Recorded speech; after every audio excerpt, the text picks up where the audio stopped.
warahmatullahi wabarakatuh. Perkenalkan, saya Lilian Hanifah, mahasiswi peternakan Universitas Karyau semester 4 kelas C. Puji syukur kita ucapkan atas kehadiran Allah Subhanahu wa Ta'ala yang telah memberikan kita sejuta nikmatnya sehingga kita masih bisa beraktivitas pada hari ini.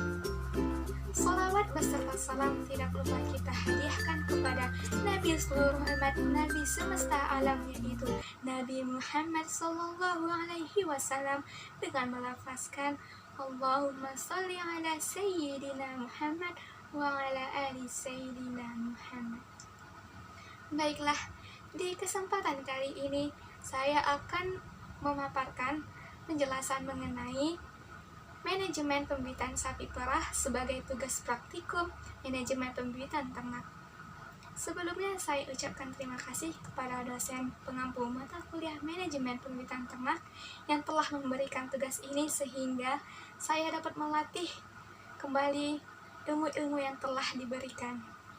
Mari simak video berikut ini.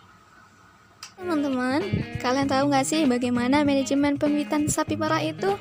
Nah, kalau belum tahu, simak video ini ya. Di dalam video ini, aku banyak memaparkan tentang manajemen pembibitan sapi perah. Jangan lupa, tonton terus sampai akhir. Semoga bermanfaat. Pertama, aku akan menjelaskan apa itu usaha pembibitan dan apa itu sapi perah. Usaha pembibitan merupakan usaha pemeliharaan ternak dengan tujuan untuk menghasilkan bibit ternak yang akan dijadikan ternak bibit. Program ini dikenal dengan istilah Pure Breed Program. Sedangkan sapi perah merupakan sapi induk yang dapat memproduksi susu melebihi kebutuhan anaknya dan masih dapat diperah walaupun anaknya sudah disapi. Jadi kalian sudah tahu kan apa itu pembibitan sapi perah? Dalam program pembibitan sapi perah ada dua indikator keberhasilan. Yang pertama aspek produksi, yang kedua aspek reproduksi. Adapun aspek produksinya diantaranya adalah produksi susu per laktasi lebih dari 14 liter, kandungan lemak susu, kandungan mikroba, persentase sapi laktasi 70 hingga 80%, periode laktasi 300 hari, serta jumlah ternak lebih dari 10 satuan ternak. Sedangkan indikator aspek reproduksinya pertama, jarak beranak, kemudian nilai service per conception-nya lebih dari 2, persentase panen anak setelah sapi yang tinggi, serta mortalitas pedet yang rendah. Untuk sarana dan prasarana pembibitan sapi perah ada yaitu persyaratan lokasi dan lahan, jenis bangunan, serta peralatan dan mesin peternakan. Persyaratan lokasi dan lahan yang harus dipenuhi adalah sesuai dengan SRW dan STRT, letak dan ketinggian harus memperhatikan topografi, tidak ditemukan acak penyakit menular, berpotensi sebagai kawasan sumber bibit, mudah diakses untuk jangkau alat konservasi, serta dekat dengan sumber air bersih dan energi listrik. Selanjutnya, jenis bangunan yang pertama itu kandang pedet, kandang sapi lepas sapi, kandang darah, kandang induk melahirkan, kandang induk laktasi, kandang isolasi, gudang pakan dan alat, tempat penampungan dan pengolahan limbah, tempat pengolahan dan laboratorium susu, tempat dipping, serta perkantor. Sedangkan peralatan dan mesin peternakannya yaitu berupa tempat penyimpanan dan pengenalan susu, alat distribusi pakan, alat pengolahan limbah, alat pemotong tanduk dan kuku, peralatan kesehatan hewan, alat kebersihan kandang, alat-alat identitas ternak, serta mesin perah. Menurut SNI Sapi Perah tahun 2014, ada 3 persyaratan dalam pemilihan bibit, yaitu persyaratan umum, persyaratan kualitatif, dan persyaratan kuantitatif. Persyaratan umumnya yang pertama, ternak sehat dan bebas penyakit, tidak cacat genetik, fisik maupun reproduksi, tidak berasal dari kelahiran premartin, ambing simetris, jumlah putih 4 dan normal, serta memiliki generasi di atasnya, 2 untuk jantan dan 1 untuk betina. Untuk persyaratan kualitatif itu ternak berwarna hitam putih atau warna merah putih dan tidak bertanduk. Dan persyaratan kuantitatif sapi jantan itu umur 18 hingga 24 bulan, lingkar dada 183 cm, tinggi pundak 144 cm, bobot badan 490 kg, lingkar skrotum 33 cm, produksi susu lebih dari 6.000 kg dan berasal dari induk dengan produksi susu pada laktasi 1 dengan lebih dari 7.000 kg. Untuk sapi betina itu umur 15 hingga 18 bulan, lingkar dada 155 cm, tinggi pundak 120 cm, bobot badan 300 kg, produksi susu lebih dari 5.000 kg dan berasal dari induk dengan produksi susu pada laktasi 1 lebih dari 6.000 kg. Baiklah, umumnya pembibitan sapi perah terdiri dari seleksi bibit, sistem pemeliharaan, sistem perkawinan, replacement stock, dan recording. A. Seleksi bibit. Kriteria untuk induk itu memiliki lebih dari 87,5% darah, memiliki data bobot lahir, bobot sapi, bobot umur 1 tahun, reproduksi dan produksi susu, serta bukan kelahiran Free Martin. Sedangkan kriteria untuk pejantan memiliki lebih dari 93,5% darah, lolos uji performa, uji libido, uji kualitas semen, dan uji zuriat, di mana uji zuriat ini diseleksi secara independen method. Ingat ya, ternak yang lolos seleksi juga harus memiliki persistensi produksi susu yang panjang loh. Persistensi? Iya, persistensi itu adalah ternak yang mampu mempertahankan puncak produksi secara terus-menerus selama laktasi. Bagaimana sih proses pembentukan susu itu? Jadi, susu itu pertama disintesis di sel-sel epitelium alveolus ambing yang komponen penyusunnya itu dibawa oleh darah, kemudian disekresikan ke dalam lumen alveolus dan dibawa ke ductus primer serta sinterna kelenjar, dan hanya yang tersimpan di dalamnya. Kemudian 60% sisanya itu tersimpan di lumen alveolus dan saluran-saluran kecil. Nah, jadi untuk menghasilkan 1 kg susu itu membutuhkan 270 hingga 450 kg darah. Dan untuk menghasilkan 1 liter susu itu membutuhkan 3,5 hingga 4 liter air. Baik, Bu, sudah mengerti. Kita lanjut ke sistem pemeliharaan ya. Disimak terus videonya. Nah, sistem pemeliharaan yang akan dibahas di sini yang pertama adalah pemeliharaan pedet, pemeliharaan darah, pemeliharaan induk bunting, pemeliharaan induk laktasi, dan pemeliharaan induk kering kandang. 1. Sistem pemeliharaan pedet. Pedet yang baru lahir, itu induknya membersihkan lendir pada bagian mulut dan hidung guna memperlancar pernafasan. Selain itu, induk juga menjilati seluruh tubuh untuk mengeringkan dan memperlancar peredaran darah si pedet. Namun, jika setelah melahirkan induknya tidak menjeliti anaknya, maka mulut, hidung, dan tubuh pedet dikeringkan dengan lap yang bersih dan kering. Setelah pedet dapat bernafas, tali pusar dipotong 5 cm dari pangkal menggunakan gunting steril lalu diberi antiseptik. Jadi, biasanya kurang dari 30 menit setelah lahir, pedet akan mencari puting induknya untuk mendapatkan kolostrum.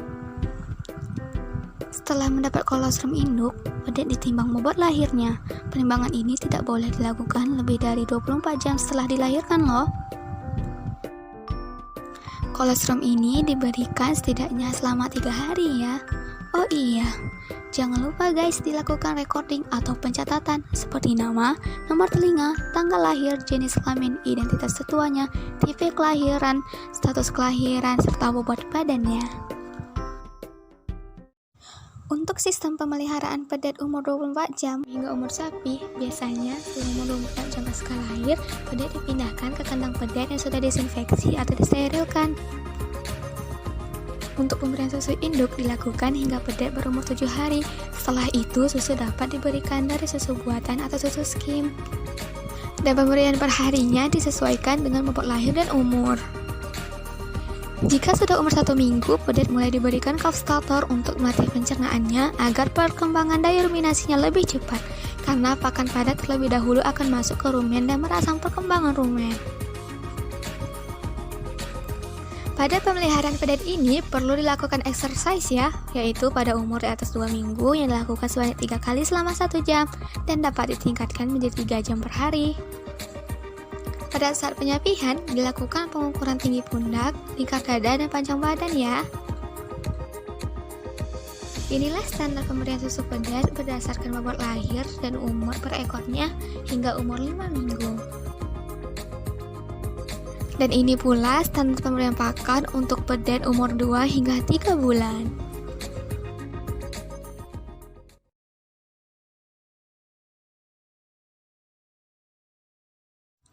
Untuk pemeliharaan pedet lepas sapi umur 4 hingga 6 bulan itu dipelihara di kandang secara koloni dalam satu kelompok yang sama. Kemudian diberi pakan berupa hijauan kering dan pakan konsentrat sebagai pengganti cold starter. Dan terakhir, ternak harus bebas bergerak untuk exercise dan terkena sinar matahari yang cukup.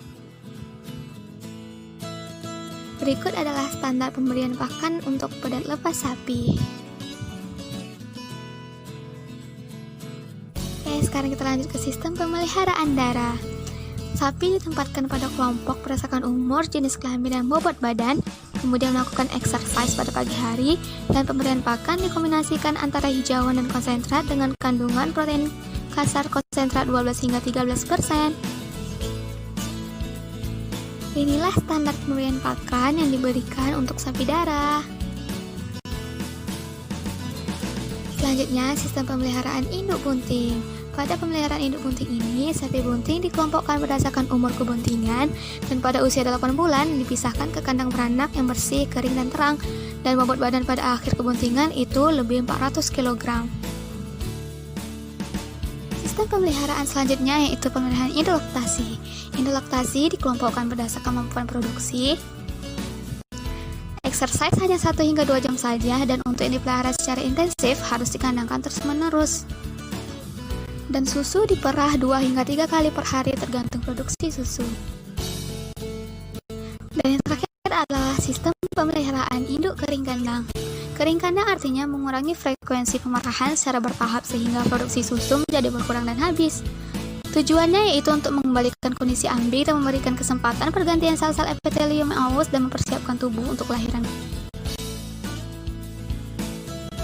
Perlu diketahui, lama periode kering ini menentukan produksi susu pada laktasi selanjutnya. Normalnya, masa kering kandang berkisar antara 6 hingga 8 minggu saja.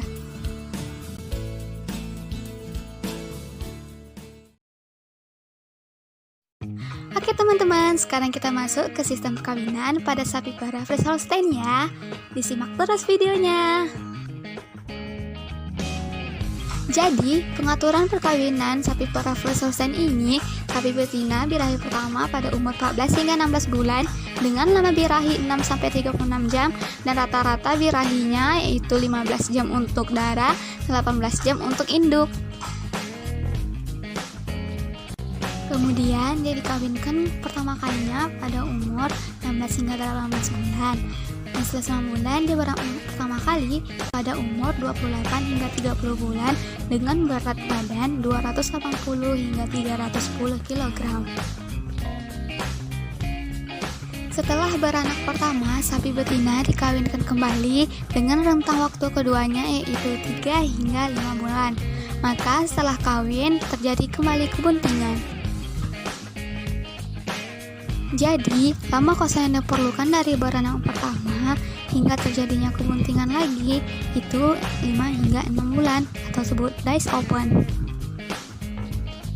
Dari penjelasan tadi dapat disimpulkan bahwa kafein interval atau jarak beranak yaitu 14 hingga 15 bulan. Dan masa laktasinya itu 10 bulan. Dan jumlah produksi susunya yaitu 15 liter per ekor per harinya. Wah, sekarang kita sudah masuk ke indikator terakhir dalam pemilihan sapi perah, yaitu recording alias pencatatan. Apa sih yang dimaksud dengan pencatatan di sini?